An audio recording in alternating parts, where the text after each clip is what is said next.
வணக்கம். டிசம்பர் அப்போ மும்பை மகாராஷ்டிரா லோக்மனியா ரயில்வே ஸ்டேஷனுக்கு 22 வயசான எஸ்தர் அனகயா அந்த ரயில்வே ஸ்டேஷனுக்கு போறாங்க. அவங்க அன்னேரி ஈஸ்ட்ல சாஃப்ட்வேர் இன்ஜினியரா வேலை பார்த்துட்டு இருக்கிற எஸ்தர் அவங்களோட கிறிஸ்துமஸ் அண்ட் நியூ இயரை கொண்டாடுறதுக்காண்டி அவங்க சொந்த ஊரான ஆந்திரா பக்கம் இருக்கிற பிஜிலி பட்டாரம் இடத்துக்கு அவங்க போறாங்க. அதுக்காண்டி இங்க மும்பைல இருக்க மகாராஷ்டிரால லோக்மனியா ரயில்வே ஸ்டேஷன்ல நிக்கிறாங்க அவங்களோட ட்ரெயினுக்காண்டி. அப்போ அவங்க ட்ரெயின் வருது. அவங்க ஏறி ஜன்னல் ஓரமா உட்கார்ந்து அவங்க முகத்துல புன்னகையோட அவங்க கிறிஸ்துமஸ் நியூ இயர் நம்ம ஃபேமிலியோட நம்ம ஊர்ல கொண்டாட போறோம்னு ஒரு சந்தோஷத்துல இருக்காங்க. கிட்டத்தட்ட அந்த ட்ரெயின் 18 மணி நேரம் டிராவல் பண்ணி அவங்க ஊருக்கு போகுது.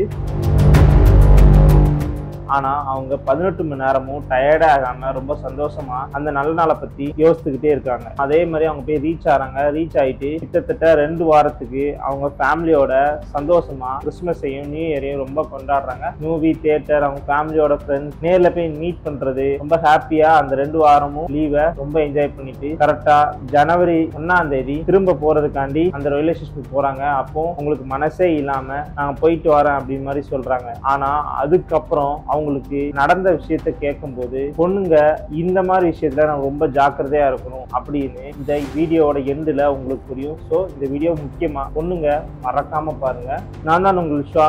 வணக்கம் and welcome to innovative ministry.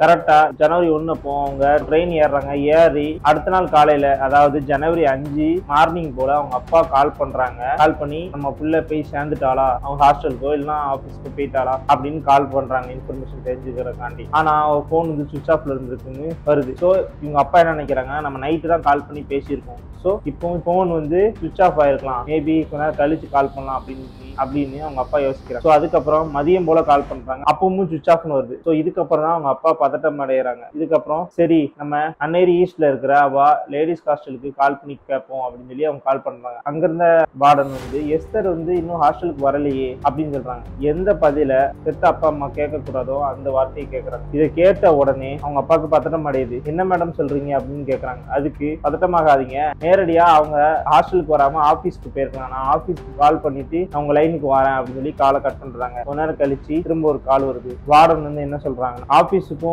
Esther போகலையா, நான் இப்பதான் கால் பண்ணி கேட்டேன் அப்படின்னு சொல்றாங்க. இதை கேட்ட உடனே திரும்பியும் பதட்டம் அடைகிறாங்க அவங்க அப்பா அம்மா. இதுக்கப்புறம் வார்டன் இருங்க சார், நான் வந்து ரயில்வே ஸ்டேஷன் கால் பண்ணி கேட்கிறேன், ஏதாவது ட்ரெயின் லேட்டா இருக்கும் அப்படின்னு சொல்றாங்க. அதுக்கப்புறம் அந்த காலை கட் பண்ணிட்டு ரயில்வேயோட ஹெல்ப் லைனுக்கு கால் பண்ணி கேட்ட அந்த மேடம் வந்து திரும்பியும் அவங்க அப்பாவுக்கு கால் பண்ணி சொல்றாங்க, ட்ரெயின் காலையிலேயே வந்துடுச்சான் அப்படின்னு சொல்றாங்க. இதை கேட்ட உடனே அவங்க அப்பா அம்மாவுக்கு என்ன பண்ணனே தெரியல. ரொம்ப பதட்டத்தோட அவங்க அப்பா வந்து என்ன மேடம் பண்றது அப்படின்னு கேட்கறாங்க. சார் இதுக்கப்புறம் எதுவுமே பண்ண முடியாது, நீங்க கிளம்பி இங்க வாங்க, வந்ததுக்கப்புறம் நான் போலீஸ் கம்ப்ளைண்ட் கொடுப்போம், இதுதான் ஒரு வழி, இதுக்கப்புறம் நம்ம என்ன பண்ணலாம்னு யோசிப்போம், ஃபர்ஸ்ட் நீங்க கிளம்பி வாங்க அப்படின்னு சொல்றாங்க. இதுக்கப்புறம் அவங்க அப்பா டைரக்டா அவங்களோட அம்மா கிட்ட போய் சொல்றாங்க, அதாவது எஸ்தரோட அம்மாட்ட சொல்றாங்க, நம்ம புள்ள வந்து அங்க போய் ரீச் ஆகலையா அப்படின்னு சொன்னா அவங்க பதட்டம் அடைகிறாங்க. எப்படி இருக்கும் நீங்க யோசித்து பாருங்க. ஸோ இவங்க 2 பேரும் அவங்க ஊர் போலீஸ்ல கம்ப்ளைண்ட் கொடுத்துட்டு நேரடியா பிளைட்ல அங்க மும்பைக்கு போறாங்க. மும்பைக்கு போயிட்டு அடுத்த நாள் ஜனவரி 6 அப்போ கம்ப்ளைண்ட் கொடுக்குறாங்க. அதுக்கு அங்க இருந்த போலீஸ்காரங்க என்ன சொல்றாங்கன்னா, உன் பொண்ணு யார் கூடயாவது ஓடி போயிருப்பா,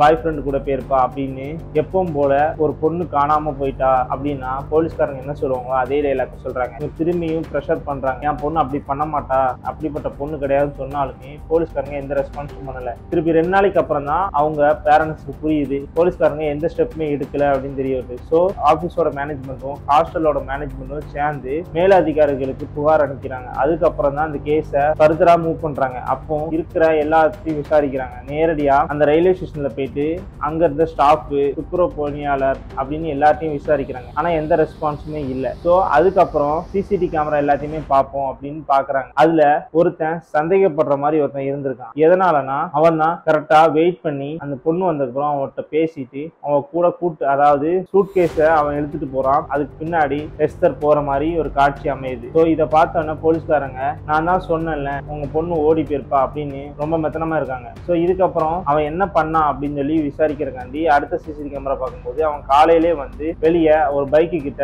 குடிச்சிட்டு இருக்கிறது அந்த ரெக்கார்ட் ஆயிருக்கு. ஸோ அதுக்கப்புறம் 2-3 தடவை ஸ்டாஃப் கிட்ட ஏதோ பேசியிருக்கான்னு தெரிய வருது. ஸோ அந்த பேசின வார்த்தை என்னதுன்னு போலீஸ்காரங்க கேட்கறாங்க. அதுக்கு மற்ற விஷயம்னா மறந்துருப்பாங்க அந்த ஸ்டாஃப். ஆனா இவன் ஒரே விஷயத்த திரும்ப திரும்ப கேட்டதுனால ஸ்டாஃப் மறக்காம சொல்றாங்க. அது என்ன விஷயம்னா, அடுத்த ட்ரெயின் எப்போ வரும், கரெக்டான டைமுக்கு வந்துருமா, டிலே ஆகாதுல்ல அப்படின்னு திரும்ப திரும்ப இதே கேள்வியே கேட்டிருக்காங்க 2-3 தடவை அந்த ஸ்டாஃப் வந்து சொல்றாங்க. ஸோ இதுக்கப்புறம் போலீஸ்காரங்க அவன் கடந்து போன சிசிடிவி கேமராவை செக் பண்றாங்க. ஸோ இதுக்கப்புறம் போலீஸ்காரங்க அவன் பொண்ணு தான் ஓடி போயிருக்கும் அப்படின்னு சொல்லி ரொம்ப கேஷுவலா எடுத்துக்கிட்டாங்க. இதுக்கப்புறம் ஃபர்தரா மூவ் பண்ண முடியல பேரண்ட்ஸ் ஆனீங்கன்னா, பொண்ணு நம்மகிட்ட சொல்லாம ஓடிதான் போயிருக்கா போல அப்படின்னு இன்னும் மைண்ட் செட்ல இருக்கிறாங்க. இதுக்கப்புறம் கிட்டத்தட்ட ஒரு 18 நாள் கழிச்சு, இதுக்கப்புறம் ஜனவரி 17ஆம் தேதி நம்மளாம் பொங்கல் கொண்டாடி இருக்கோம். அந்த டைம்ல போலீஸ்காரங்களுக்கு ஒரு கால் வருது. காஞ்சனா மார்க் அந்த ஊருக்கு அடுத்து இருக்கிற ஹைவேல ஒரு இறந்த பெண்மணியோட உடல் கிடக்குது, அதுவும் எரிஞ்ச நிலைமையில கிடக்குது அப்படின்னு சொல்லி ஒரு கம்ப்ளைண்ட் வருது. சோ இதுக்கப்புறம் போலீஸ்காரங்க அவங்க அப்பா அம்மா, அதாவது எஸ்தரோட அவங்க அப்பா அம்மாவையும் கூட்டிட்டு அந்த பிளேஸுக்கு போறாங்க. அது அந்த ஊரை தாண்டி ஹைவேல ஒரு ஓரமா கொஞ்ச தூரம் கழிச்சு ஒரு புதர் மாதிரி இருக்கிற இடத்துல மத்த எல்லாமே நல்லா இருக்கு, அந்த ஒரு இடம் மட்டும் எரிஞ்ச நிலைமையில இருந்திருக்கு. பக்கத்துல போய் பார்க்கலாம் அப்படின்னு சொல்லி பக்கத்துல போகும்போதே துர்நாற்றம் வீச ஆரம்பிச்சிருக்கு. சோ மூக்கு பொத்திட்டு அந்த இடத்துக்கு போறாங்க. போகும்போது ஒரு பெண்மணியோட பாதி அரை நிறுவனத்தோட எரிஞ்ச நிலைமையில இருந்திருக்கு. அது மட்டும் இல்லாம மூஞ்சி சிதைக்கப்பட்டிருக்கு, அதாவது யாருன்னே அடையாளம் தெரியாத அளவுக்கு. சோ இதுக்கப்புறம் போலீஸ்காரங்க இது உங்க பொண்ணு தானா அப்படின்னு பார்க்க சொல்றாங்க. அவங்க போய் பார்க்கும் போதே அவங்க கண்ணுல இருந்து கண்ணீர் வலியுது. ஏன்னா அவங்க பொண்ணு அவங்க பார்த்ததுக்கு அப்புறம் இது என் பொண்ணு தான் தெரிஞ்சிருச்சு. ஆனா சொல்லாம அவங்க அழுததை பார்த்தோன்னே போலீஸ்காரங்க கன்ஃபர்மேஷன் பண்றாங்க. சோ இதுக்கப்புறம் போலீஸ்காரங்களுக்கு இந்த எவிடன்ஸ் பார்த்தாரு. சோ இதை அட்டாப்சி ரிப்போர்ட்டுக்கு அனுப்புறாங்க. அட்டாப்சி ரிப்போர்ட்ல இது வந்து எஸ்தர் தான் கன்ஃபர்மேஷன் பண்றாங்க.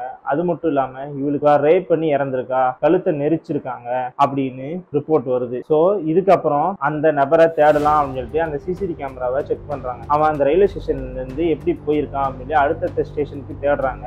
அது எந்த யூஸுமே இல்லை. ஏன்னா அதுக்கப்புறம் ஒரு சில சிசிடிவி கேமராக்கு அப்புறம் கண்டினியூஸா சிசிடிவி கேமரா இல்லாதனால அவனை கண்டுபிடிக்க முடியல. ஃபர்தரா எங்க போனா எதனால போனான்னு கண்டுபிடிக்க முடியல. சோ இதுக்கப்புறம் போலீஸ்காரங்க இவனோட போட்டோவை அந்த ரயில்வே ஸ்டேஷன்ல இருந்த சிசிடிவி கேமரா மூலியமா கண்டுபிடிச்சு இது இவன் தான் சொல்றாங்க. அவன் பேரு தான் 37 வயசான சந்திரபான் சனப் அப்படின்னு ஒருத்தனை போட்டோவோட போட்டு யாராவது எங்கேயாவது பாத்தீங்கன்னா இன்ஃபர்மேஷன் கொடுங்க அப்படின்னு சொல்லி நியூஸ்ல போடுறாங்க. சோ இது பரவுது. கொஞ்ச நாள் கழிச்சு நாசிக்ல இருந்து ஒரு போன் கால் வருது போலீஸ் ஸ்டேஷனுக்கு. இவன் இங்கதான் இருக்கிறான் அப்படின்னு சொல்லி ஒரு இன்ஃபர்மேஷன் கிடைக்குது. சோ போலீஸ்காரங்க அங்க போய் விசாரிக்கும் போது ஒரு லாட்ஜ்ல அவன் இருக்கிறது தெரியுது. சோ அவன் பிடிச்சதுக்கு அப்புறம் அவன் என்ன சொல்றான்னா, எனக்கும் இதுக்கும் எந்த சம்பந்தமும் இல்லை அப்படின்னு சொல்றான். இந்த எவிடன்ஸ் எல்லாம் காட்டி போலீஸ்காரங்க அவங்க முறையில கேட்டதுக்கு அப்புறம் பதில் தெரியுது. அவன் கன்ஃபர்ஸ் பண்ணது இதுதான். என்னன்னா அவன் ஆல்ரெடி பிட்பாக்கெட் அடிக்கிறது போலீஸ்காரங்களுக்கு தெரிஞ்சிருக்கு. இதெல்லாம் தெரிஞ்சதுனாலதான் அவன் போட்டோவை கிளியரா போட முடிஞ்சு. சோ இதனால போலீஸ்காரங்க விசாரிக்கும் போது அவன் என்ன சொல்லிக்கானா, சின்ன சின்ன பிட்பாக்கெட் அடிச்சு என்னோட லைஃப் போயிட்டு இருந்துச்சு. ஆனா எனக்கு ஒரு தடவை ஒரு பொண்ணை கடத்தி நிறைய பணத்தை எடுத்துட்டு லைஃப்ல செட்டில் ஆகணும் அப்படின்னு ஒரு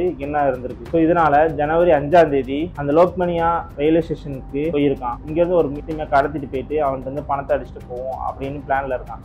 ஸோ அவன் போறதுக்கு முன்னாடியே சரக்கு அடிச்சுட்டு அந்த வாடை தெரியக்கூடாதுன்னு சில பாக்குகள், அது மட்டும் இல்லாம முட்டாய் போட்டுட்டு சில முட்டாயும் பாக்குகளும் போட்டிருக்கான். அது மட்டும் இல்லாம பாடி ஸ்ப்ரேயும் அடிச்சுட்டு அவன் அந்த ஸ்டேஷனுக்குள்ள போயிருக்கான். ஸ்டேஷனுக்குள்ள போனதுக்கு அப்புறம் தான் அந்த ஸ்டாஃப் கிட்ட விசாரிச்சதுலாம் நான் ஸ்டார்டிங்ல சொல்லியிருக்கேன். இதுக்கப்புறம் அவன் போகும்போது கரெக்டா 4 மணி. அதுக்கப்புறம் கரெக்டா 4:45க்கு ஒரு ட்ரெயின் வருது. அதாவது அதிகாலை. அப்போ ஒரு ட்ரெயின் வந்து நிக்குது. நின்னோடனே இது வந்து நம்ம ஒரு ஆளை செலக்ட் பண்ணுவோம் அப்படின்னு சுத்தி முத்தி பாக்குறான். அப்போ நேரா இவனோட கண்ணு எஸ்தர் மேல படுது. இவதான் நமக்கு கரெக்டா இருப்பா, இவளை கூட்டு போனா கரெக்டா இருக்கும் அப்படின்னு நினைச்சு இவன் நேரா எஸ்தர் கிட்ட போறான். ஏன்னா ரெகுலரா அங்க இருக்கிற டாக்ஸி ஓட்டுநரும் இல்லைன்னா ஆட்டோ ஓட்டுநரும் டைரக்டா ஒருத்தங்கிட்டையும் அப்ரோச் பண்ணுவாங்க, எங்க டாக்ஸில வாங்க, எங்க ஆட்டோல வாங்க. சோ இத எல்லாருக்கும் முன்னாடியே நம்ம போய் அப்ரோச் பண்ணணும்னு சொல்லிட்டு டைரக்டா எஸ்தரை நோக்கி ஓடி போய் மேடம் டாக்ஸி அப்படின்னு சொல்றான். அதுக்கு எஸ்தர் வந்து இது ரெகுலரா இந்த இடத்துல நடக்கிறதா. சோ இத பதட்டப்படாம ஆமா டாக்ஸி வேணும் அப்படின்னு கையில இருந்த ட்ராலியை அவங்க கிட்ட கொடுக்குறான். சோ இதுக்கப்புறம் அவன் ட்ராலியை தள்ளிட்டே அவன் போறான். அதுக்கு பின்னாடி எஸ்தர் நடந்தது இருந்தா. இதைத்தான் நீங்க சிசிடிவி கேமராலையும் பார்த்துருப்பீங்க. ஸோ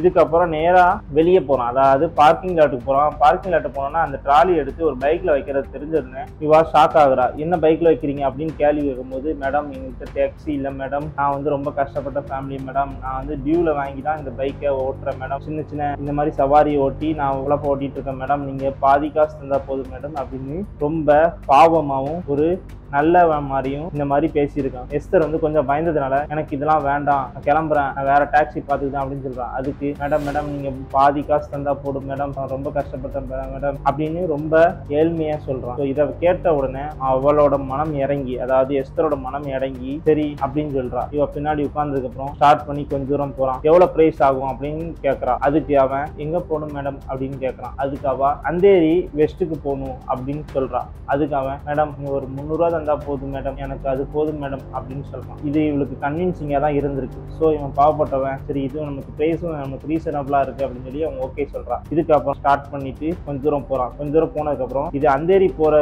வெளி இல்லாம வேற ஏதோ ரூட் எடுத்து போகுது. இதை நோட் பண்ண எஸ்தர் வந்து கேட்கறா, நீங்க என்ன வேற ரூட்ல போறீங்க அப்படின்னு சொல்லும்போது, மேடம் நான் ஆல்ரெடி சொல்லியிருந்தேன் மேடம், நான் சீக்கிரம் உங்களை கூட்டு போய் விட்டுருவேன் மேடம் சொல்லியிருந்தேன் மேடம் அப்படின்னு சொல்றான். அதுக்கு ஆமா சொன்னீங்க, அதுக்கும் இந்த ரூட்டுக்கும் போறதுக்கு என்ன சம்பந்தம் அப்படின்னு கேட்கறான். அதுக்கு அவன் இல்ல மேடம் இந்த ரூட்ல போனா சீக்கிரம் போயிடலாம் மேடம், ஸோ என்ன நம்புங்க மேடம் அப்படின்னு சொல்றான். ஸோ இதை கேட்ட உடனே நம்பிக்கையே இல்லைனாலும் கொஞ்சம் பயத்தோடையும் சரி போங்க அப்படின்னு சொல்றான். ஸோ இதை தெரிஞ்சவன் இதை சாதகமா வச்சவன் அவன் போற ரூட்ல ஏதாவது லொகேஷன் கிடைக்குமா, இவளை அடிச்சு போட்டு பொருளை எடுக்கலாம் அப்படின்னு நினைக்கிறான். ஸோ இதுக்கப்புறம் ஒரு இடத்த பாக்குறான். அதாவது அதான் நான் சொன்ன ஹைவே தாண்டி இருக்கிற இடத்த பார்த்தோன்னே, அதாவது பைக் ஆட்டோமேட்டிக்கா நிக்கிற மாதிரி விட்டு நிக்கிறான். நின்னதுக்கு அப்புறம் என்னாச்சு பைக் எதுக்கு நிக்குது அப்படின்னு கேட்கறான். அதுக்கு அவன் இல்ல மேடம் தெரியல மேடம், செக் பண்றேன் மேடம் அப்படின்னு சொல்லி செக் பண்றான். பைக் ஸ்டார்ட் ஆகல, அதாவது இருக்கிற அடிக்கிறான், ஸ்டார்ட் ஆகல. இதுக்கப்புறம் மேடம் கொஞ்சம் இறங்குங்க மேடம் நான் என்னன்னு பாக்குறேன் அப்படின்னு சொல்றான். ஸோ இவா வேற வழி இல்லாம இறங்கி சுத்தி முத்தி பாக்குறா. அதாவது பதட்டத்தோட இருந்தாலும் சுத்தி பாக்குறா. அது சுத்தி விடிய காலையில இருந்தனால கொஞ்சம் இருட்டாவும் கொஞ்சம் வெளிச்சமாவும் இருந்திருக்கு. ஆனா 2-3 பைக்கு கிராஸ் ஆகுது. ஸோ இதுக்கப்புறம் ஒரு 5 நிமிஷம் கழிச்சு இன்னுமா ரெடி ஆகல அப்படின்னு கேட்கறா.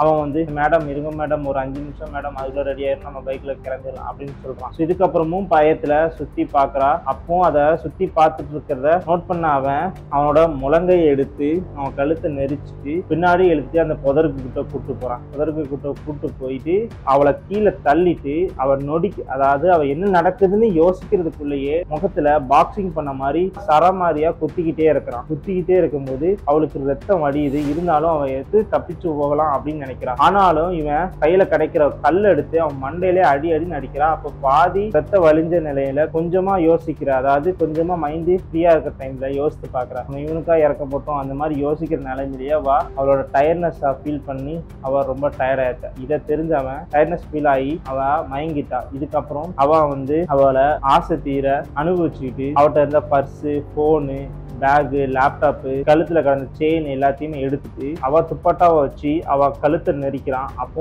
பாதி உயிரோட இருந்த அவ மூச்சு தேறி மீதி உயிரையும் இழக்கிறா. இதுக்கப்புறம் நான் கிளம்பிட்டேன் அப்படின்னு இந்த கன்ஃபர்மேஷனை அந்த போலீஸ்காரங்கிட்ட சொல்றான். இதை கேட்டதுக்கப்புறம் அவனுக்கு எதிராக இருக்கிற ஆதாரத்தை எல்லாம் திரட்டிட்டு போலீஸ்காரங்க மல்லிகா அங்க இருந்த கோர்ட்ல போய் நிப்பாட்டுறாங்க. நிப்பாட்டும் போது அவனுக்கு எதிராக இருந்தனால 2017 அப்போ அவனுக்கு டெத் சென்டென்ஸ் கொடுத்துட்டாங்க. ஸோ இதுக்கப்புறம் 2018 மும்பை ஹை கோர்ட்டும் இதை கன்ஃபர்மேஷன் பண்றாங்க. இதுக்கப்புறம் எஸ்தரோட ஃபேமிலி மெம்பர்ஸ், அதாவது உங்க அப்பா அம்மா, என் பொண்ணுக்கு கிடைச்ச கரெக்டான நீதி இது நினைக்கிறேன், எனக்கு இப்பதான் கொஞ்சம் மன நிம்மதியா இருக்கு, இதுக்கப்புறம் தான் என் பொண்ணோட ஆத்மா சாந்தி அடையும், பொண்ணு சந்தோஷமா இருந்திருக்க வேண்டியவளை கொண்டுட்டான், அவனுக்கு இதுதான் தண்டனை, மனசு கொஞ்சம் ஆறுதலா இருந்தாலும் இது கரெக்டான தண்டனையான்னு நீங்க கமெண்ட் பாக்ஸ் லீவ் பண்ணுங்க. ஹலோ IMDS கேஸை பத்தி நீங்க என்ன நினைக்கிறீங்க எல்லாத்தையுமே கமெண்ட் பாக்ஸ் லீவ் பண்ணுங்க. முக்கியமா ஒரு விஷயம் என்னன்னா உங்களுக்கு சொல்ல வேண்டி இருக்கு. என்னன்னா இந்த மாதிரி இறக்கப்பட்டு நம்ம போறதுனாலதான் நிறைய தப்புகள் இருக்கு. ஏன்னா நம்ம நல்லவன் நினைச்சு போற இடத்துல சில மிருகங்களும் இருக்கும். சில மிருகங்கள்ல நிறைய மிருகங்கள் இருந்தாலும் நம்ம அந்த தப்பிக்க முடியாது. ஸோ நம்ம இறக்கப்பட்டு நிறைய விஷயம் போறதுனாலையும் நிறைய கேஸ் இந்த மாதிரி நடக்குது. ஏன்னா ஒருத்தன் அடிபட்டு கீழே இருக்கிறான்னா அவனை போய் ஹெல்ப் பண்ண போகும்போதும் அப்போ அவங்களை அடிச்சு போட்டு கொலை பண்ண சம்பவம் நம்ம இந்தியாவில் நடந்திருக்கு. அந்த உலகத்துல நிறைய இடத்துல நடந்திருக்கு. ஸோ நம்ம ஹெல்ப் பண்ண போறதுக்கு முன்னாடி நம்ம மனசு சின்னதா ஒரு டவுட் வந்தாலும் அதை பேக் அடிக்கிறதுல தப்பே பேக் அடிக்கிறதுல சின்னதா கூட யோசிக்கங்க. ஒரு டவுட் வச்சுட்டா உடனே பின்வாங்கிருங்க. இந்த ஹெல்ப் வேண்டாம், இந்த மாதிரி பண்ணக்கூடாது. ஏன்னா எஸ்தருக்கும் லைட்டா டவுட் வந்திருக்கு, இவங்கிட்ட போலாமா போக வேண்டாமா. அவ மனசு சொன்னதை கேட்டு அவ இல்ல வேண்டாம் சொல்லி அப்பவுமே வேற டாக்ஸில போயிருந்தானா இப்ப எஸ்தர் நம்ம கூட இருந்திருப்பான். பட் மனிதாபிமானத்தோட நம்ம சரி இவங்க ஹெல்ப் பண்ணும் அப்படின்னு ஒரு எண்ணத்துலதான் எஸ்தர் போயிருக்கான். ஆனா அதை அந்த மிருகம் நினைக்காம அவளை ரேப் பண்ணி கொண்டு இருக்கான். இன்னொரு விஷயம், அவன் ரேப் பண்ண கூட நினைக்கல, அவன் பொருளை எடுத்துட்டு ஓடலான்னு நினைச்சான். ஆனா அதே மாதிரி பொருளை எடுத்துட்டு ஓடி இருந்தா கூட அவன் ஜெயில தான் கழிச்சிருந்திருப்பான். ஏன்னா அவன் மயக்க நிலைமையில தான் இருந்தா அந்த டைம்ல. அப்போ அவன் ஜெயில தான், அப்போ அந்த பொருளை எடுத்து போயிருந்தா கூட ஜெயில தான் கழிச்சிருப்பான். எஸ்தரும் உயிரோட இருந்திருப்பான். ஆனா அவன் இவளை பார்த்ததுக்கு அப்புறம் ரேப் பண்ணு நினைச்சிருக்கான். அது மட்டும் இல்லாம கொலை பண்ண வரைக்கும் கழுத்தினர். ஸோ இதனாலதான் அவனுக்கு டெத் சென்டென்ஸ் கொடுத்துருக்கோம். இதை அவன் டெத் சென்டென்ஸ் கொடுக்குற வரைக்கும் ஒவ்வொரு நாளும் இரவு தூங்காம இருந்திருக்கான்னு ரெக்கார்டு இருக்கு. ஸோ இதை பத்தி நீங்க என்ன நினைக்கிறீங்க? நான் சொன்னதுல ஏதாவது தப்பு இருந்துச்சு இல்லைன்னா இதை பத்தி நிறைய விஷயம் இன்னும் சொல்லணும் அதெல்லாம் இருக்குன்னா எல்லாத்தையுமே கமெண்ட் பாக்ஸ் லீவ் பண்ணுங்க. மற்றவங்க பார்த்து தெரிஞ்சுக்கணும். நானும் திருத்தருக்கு ஏதாவது தப்பு இருந்துச்சுன்னா அதையும் சொல்லுங்க, அதை நான் பார்த்து திருத்திக்கிறேன். அடுத்த ஒரு இன்ட்ரெஸ்டிங்கான ஒரு வீடியோ வர வரைக்கும் நான் தான் உங்கள் விஸ்வா.